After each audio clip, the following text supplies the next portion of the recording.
Hey everybody, it's Neil, and check out what I have here.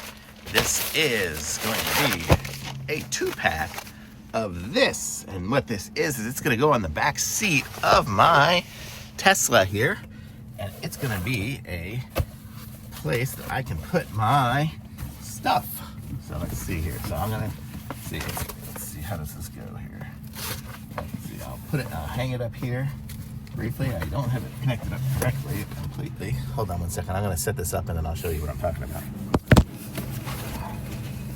Okay, so we're going to try it from this section. And what you can see is, it is a little thing that hangs down, and it can actually clip around the seat to hold it on better, which I will do. I'm just going to show you guys for demonstration purposes. And what it has here is it has a pocket with a window in it, so you can put like a tablet or something like that in there, so you can see what's going on there. Not sure exactly how to slide it in, I guess from the side or something. Let me see.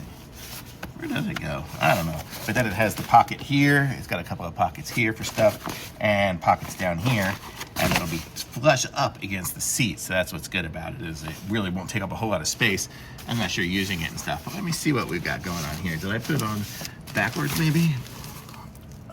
I'll show you guys in a second. Okay, so here we go. We got to figure it out here. So it's got a little pocket right here, so you can slide something into it like there. So if I have some, whatever it is, I just have some paperwork here, I can put that in there right now. So you can see it's got that, but then it has a little clip up at the top, and you can fold this down, and look at that. Now you have a little laptop working space. So you can sit here and put your laptop or notebook or something in there, so you can just do that, or just watch a little tablet or something like there. And then when you're done, and it's got even a little padded corner here, when you're done, you can just kind of Velcro it back up again, and it's up there. So how cool is that? Really cool. And it comes with two, so you got one for each seat. So really cool little things. Very cool.